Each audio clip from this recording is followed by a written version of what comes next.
Hello everybody and welcome back. It is good to talk to all of you again today. Well, we're just going to talk about random stuff. Some things World of Warships oriented, some things not. That is the purpose of Sail and Chat after all. So first up, I guess let's talk about the big thing that's coming, which is the Hunt for the Bismarck campaign. Now there's many tasks that you have to complete, and maybe some people are a little concerned about, maybe what's the optimal path to completing these particular missions. So here's, I guess, sort of my tips generally. So every time you engage in one of the campaign missions, you've got to get X number of pins. So for example, the first campaign task, you need a grand total of 7 pins. Now, assuming you don't have HMS Hood, because, assuming that you have a premium ship to complete a mission is not necessarily a good thing. So assuming you don't have it, what would be sort of the best way to go about it? I would say that out of those 7 pins, the easiest 5 pins to earn would be the 6th and 7th task, and that is earning 3,500 base experience and then earning 8,000 experience over any number of battles. Now, especially task 7, the earns 8,000 experience over any number of battles, that's relatively easy to do actually, because all you have to do really is use the premium camo that you're getting out of, containers or whatnot, like crates and stuff like that. Use those, and in like 2 to 3 battles, you should have that 8,000 experience. And if you, I think, use the double, the 2x double, you might even be able to do that in 1 battle. So it's relatively easy to do. And since you're doing the EXP one anyways, the base experience one, why not, right? You just combine those two together, and that'll get you 5 pins. So then after that, you need 2 more pins. I would say that probably on the first campaign, you can probably do things like maybe win and survive 2 battles, as because you can pick 3 missions, right? So pick that one, win and survive 2 battles, and that synergizes quite well with the EXP mission. You should have all 7 pins. And then, of course, you do the completion task, which is 120k damage. Now, while you're doing the 120k damage completion task, look for things that are damage-oriented. So, for example, deal 70,000 damage to enemy cruisers over any number of battles, or maybe land 50 hits with main guns, just to get a few more extra things, right? The missions that I don't generally recommend in campaigns are the ones where it's like, go ahead and be the first one to spot any, specific ship or any number of ships over any number of battles. I've personally found those missions to be very, very hard to complete, and it's pretty frustrating because sometimes if somebody's in front of you, they'll get that spot ahead of you. It's just it's more annoying than anything. I would recommend doing the other ones. Now, of course, if you're going for full completionists, then you're gonna have to suck it up and do those. But if you're looking for optimized, ways through the campaign, I would avoid those missions with everything I've got. Campaign 2, again, start with the base experience and total EXP missions. And then, of course, maybe throw in, and of course you'll need 8 stars, I believe, for the second campaign. So then maybe combine the land 100 hits with your main guns in a battleship, maybe that one. Maybe just combine it with damage, something else. And then, yeah, so essentially you want to do sort of the experience ones first, then do any kind of damage or hits oriented missions, and then you could even do the hits one ahead of time, because you could save the damage ones for when you're doing the actual final completion task, which is do X amount of damage. Now, hopefully while you're doing all of these various campaign missions, you're picking up additional containers with additional camo, things like that. That should speed things up, so make your life a little bit easier. Now, in the campaign, when you finish, you're going to get a Tier 8 battleship. You're going to get Bismarck at the end of it. What do I think about that? I don't really know. I personally don't think really it's as much of a I guess task, if that's I don't know. It's not as much stuff to do to get it, but giving away Tier 8 battleships, I don't know. Yeah, I don't know. I maybe personally would have liked it if they gave away Hood, but then again, she's a premium ship, so who knows. But yeah, I'm not really sure about how I feel about the Tier 8 battleship being given away at the end of the campaign.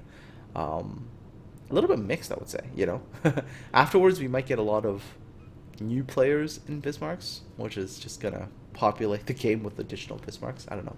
Not really sure how much I like that. But anyhow, all right, moving on. You're also going to get camo in this campaign, like premium camo for Bismarck, if you collect, I believe, all the collectible badges. Now, the badges, if you get duplicates, you can trade them in and get all the other ones. So, but basically, there's like, I think, 24 badges in total.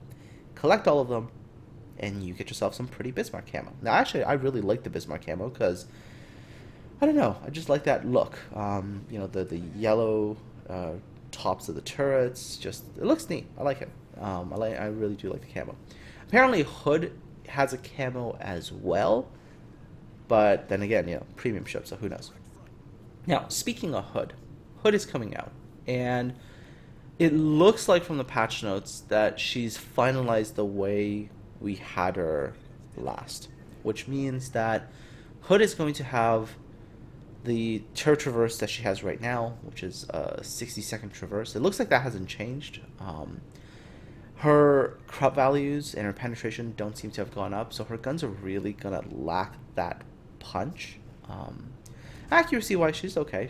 She's reasonably good, but you're gonna struggle with penetration against battleships at least. Although she is pretty good against cruisers, so maybe that is what she is—a really big cruiser hunting, you know, ship. I mean, that's, I don't know. Maybe that would be what role she fills in the game. Who knows?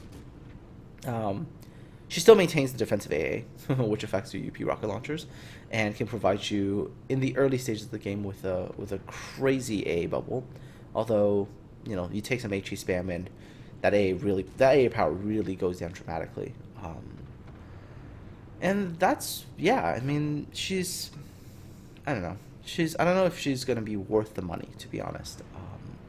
Personally, if it was me, if I wasn't a collector, I wouldn't get the ship. When I played HMS Hood, I feel like this was the ship that I really had to try for damage. Yeah, really got to try for it.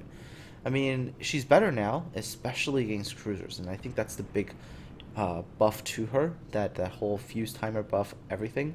I think that really helps her against cruisers, but that lack of penetration is really problematic when you deal with battleships. I mean, yeah, you're gonna have to aim a little bit higher and really depend on a lot more sort of, I guess, superstructure penetration damage, and not so much trying to get, like, you know, citadels and stuff. She's just, her guns underperform, and as a battleship, that's really iffy. I mean, you know, all the other battleships in the game, I don't think at that tier don't really have that problem. They don't have penetration problems. You know, they might have dispersion or whatnot, but not penetration. The Hood just happens to have that one particular thing that you really want your battleship to excel at. So, not looking too up on her, although, you know, compared to when I first looked at her, she is better now, at least for the task of messing around with cruisers. Doesn't really do much against destroyers. I guess the detonator, no, not the detonator, yeah, the detonator arming threshold still doesn't change, so she's not really going to be going around and messing up DDs and stuff like that. She's going to be much better against cruisers. Alright, so oh right, I did forget to mention one other thing about the campaign. Now, if the campaign is similar to other campaigns, you might be able to repeat tasks, right?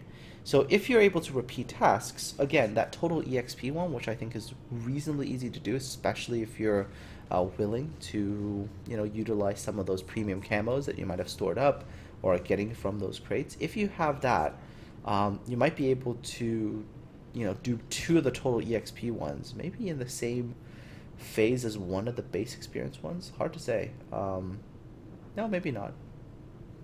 But you can still earn them pretty quickly. I mean, at least at the end, the total EXP number really does go up quite a bit. So maybe you won't be able to do it there, but at least in the early stages, you might even be able to do 2 of the total EXP missions in the span it takes you to do 1 of the base EXP ones. So if you do that, and you just sort of, you know, repeat a task, you might be able to do the campaigns reasonably quickly. Although, of course, you know, if you do that, you know, if you're going for speed, you're not going to get the completionist thing. If you go for completionist, not really going to get the speed thing. So take your pick. Depends on, you know, how much time, I guess, you have to commit to the campaign. Okay, so that's the campaign. That's HMS Hood. Moving on to, I guess, another thing, which is USS Enterprise. USS Enterprise was teased in an image on World of Warships Facebook, social media, those kinds of things. And I mean, she's finally coming, Tier 8 U.S. carrier. Although, I mean, we've got some Kaga, and we're gonna get Enterprise, and this makes me wonder what's really going on in terms of the CV revamp that they keep talking about. Because, from what I've heard before, Wargaming generally doesn't like to repeat a task. So if they're doing a task, they want to do one task, and they'll, for example, like the German destroyers, they were released with, the open water stealth fire removal in mind. So that's why they had that crazy like detection, and they had that sort of in their mind when they did those ships, so they didn't have to redo those ships afterwards to rebalance them. And with carriers, I'd assume they're doing the same thing. They don't want to do any sort of repeated change to them, and plus they seem very adverse to changing premiums. So now that we're going to get Kaga, Enterprise, all within the next little while, it makes me wonder what's going on with that CV revamp. Like, is it happening? Are we not getting anything substantial? Are we only getting a UI change, or what's happening? Because really the one of the big issues with CVs right now is that like squadron number and number of planes per squadron, there is an imbalance there that, as long as it exists in the way that we have it right now, it's really going to be quite hard to find a balance for nation versus nation. And if we throw additional nations in there in the future, by the way, it's going to get ever more convoluted, and the balance is going to get ever harder to find. So the fact that they're going to release 2 brand new premium carriers in the next little while does really concern me a little bit. Although, again, I am looking forward to Enterprise because, well, who the heck isn't? I mean, there's probably one of the most famous ships of the Second World War. So concerning, especially about that CV revamp. We've heard no news about it, really. It's almost, mid-May right now, so I haven't really heard anything, and just not really sure what they're going to do. I know there was like a CV survey that was sent out a while back, although I never got it, asking people about CVs. Not really sure what that really is going to give them. Maybe additional UI changes, but again, I mean, the UI can be made a little bit friendlier, sure, but again, the issues with CVs go far beyond just UI issues. So, yeah. Anyhow, aside from Enterprise, there's also 2 other premium ships. Oh, actually, well, 2 others that were teased, shall we say. There was a British destroyer, and there was, I believe, a German cruiser that went into Russian service, I think.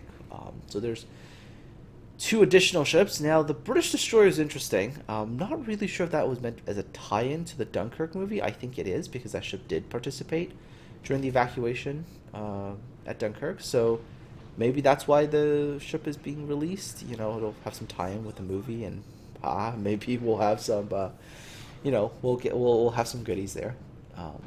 But yeah, other than that, British destroyer, I don't know. I can think of better candidates. Maybe HMS Glowworm or something. I don't know. So that one's a bit of a odd one, to say the least. So that's everything World of Warships news related. Oh, right. I mean, well, of course, the Russian cruiser is really just a German cruiser. So, yeah, not really sure what's so special there. But it's a premium, so it's a premium Russian cruiser. I guess we need another one or something. Oh, maybe, you know what, they'll do the Murmansk thing with the new Russian German cruiser. And all of a sudden, she's going to have amazing HE shells. Who knows? I mean, the Murmansk had better shells than I believe the Omaha did, if I remember correctly, back in the day. It was just like, what? Anyways, so, hey, who knows? Maybe that's what's going to happen, and we're going to have a stronger German ship that flies Russian flag instead. Anyways, okay. Moving away a little bit from World of Warships news, and talk about World of Warships as a game right now. Lately, I've noticed a lot of people that I used to know and talk to that played Warships actively are no longer playing it. And when I talk to them, it's not really burnout either. And I've felt this too. I've felt this as well, where it's not necessarily, oh, I'm so tired of the game, I'm burned out, I don't want to play anymore. It's not necessarily that. It's the feeling that the game offers the same thing, game in, game out. And once you've figured out how to play something, you basically just rinse and repeat the same thing game after game, game after game, game after game. So, I mean, here's an example, right? Here's an example. Other day, I took out my Udaloy out for a spin, Tier 9 Soviet destroyer. Stock hull, I think the only thing I had on it was an FCS upgrade. And I did 160,000 damage and nothing. Pretty much didn't feel any real, like, yeah moments in the game. Just, it was like, like, I did 160k damage, but look what I did all the game, right? I was a little bit standoffish, anywhere between 8 to 12 kilometers, slinging HE at everything and everything I can see, and doing metric tons of damage, top of the team in terms of contribution, because, I did have to go for cap and stuff like that, but, like, the game just wasn't all that super exciting, I guess, for me, because literally the next game I could do the exact same thing, and it'll just feel like a rinse repeat kind of thing. And I'm wondering how many of you are feeling the same thing, like there is just that feeling of being in a repetitive game where, once you've learned something, that's it, there's nothing new to it. Because, a lot of people, for example, that I used to play with, right now what they tell me is that, unless we're playing with you directly, the rest of the time we just don't play. And these are the people who, bought like a year's worth of premium time, and these are the people who don't play anymore. So definitely concerning, to say the least, I guess, is the easiest way to put it. I mean, if people who are already the people who were committed to your game are now the ones who just don't play, it's worrying too. So, yeah, let me know what's going on, guys. Like, are you feeling the same thing? Do you play it less than you played it before? And if you are playing it less than before, what the heck are you playing now? I mean, I can tell you what I've been playing. Outside of World of Warships, I just picked up Rainbow Six Siege the other day. And I'm gonna be as... let's just say I'm being as cheap as I possibly could be. I think I bought a starter edition, which was like $20, mostly because Canadian dollars really like trash these days. So I bought a starter edition, and then I bought a tiny bit of the in-game currency, and I unlocked like 2 additional operators. So I have like 6 guys that I play with right now. Okay, not really 6, 5. One of the guys I just don't really like. So been playing a little bit of Siege. Just last night, me and a couple other guys on the Discord did our first multiplayer Rainbow Six Siege game, and we didn't do too badly. We were facing people somehow much higher ranked than we were. I think one guy in our team was a higher rank, so he pulled us all up. But we didn't do too badly. Some of the games were pretty close, like 3-2 or whatever. They're pretty close. But personally, most times it felt like I was just running around like a chicken with his head cut off. Like, where am I supposed to go? How do I get to this point? Where the heck are you guys? And they're talking about like, oh yeah, we're under here, and I'm just like, I have no idea how to get there. Still, yeah, we did okay, and hopefully I'll play a little bit more of that game in the next little while. And I've never figured out how to get that thing recorded, or if they have some sort of like replay system. I don't know. I'll figure it out. Maybe maybe I can have some like Rainbow Six gameplay. Don't know. Who knows, right? But it could be neat to see things, especially if they're good games. Or maybe you guys out there who are like experts in the game, I could be like, oh, you scrub, what are you doing? It's alright. I'm still new to the game. Anyhow, so moving away from games, random things to talk about. So, and this is going to be super random because it's like, I don't even know. I am going to go to Anime North, and I'm actually going to meet a couple people that I've talked to for a very long period of time, which is super neat because Yeah, why not, right? Like you're meeting people that you've become friends with online, and that'll be neat. I'll see them at Anime North and talk to them. Anime North is like an anime convention in Toronto, 26th to 28th of May. We're also gonna, I believe, if I remember correctly, we are going to be checking out HMCS Haida on the afternoon of the 26th. So for those of you out there who want to maybe meet some other World of Warships players as well, and are around Hamilton and you're free on the 26th, come on by. We're probably going to be on the ship for good maybe chunk of the afternoon, and then we're of course going to be attending our convention. So yeah, if you're around, come say hello, and who the heck knows, maybe make some new friends. What else? Oh, recently, this is really cool. Recently, I, at least in the city of Toronto, went to like a smaller theater. I went to a smaller theater because normally in Toronto, if I wanted to watch a movie, always go to like a place called Cineplex, and Cineplex unfortunately is very expensive. It's very, very, very expensive. You want to buy a ticket to like a movie, yeah, it's pricey.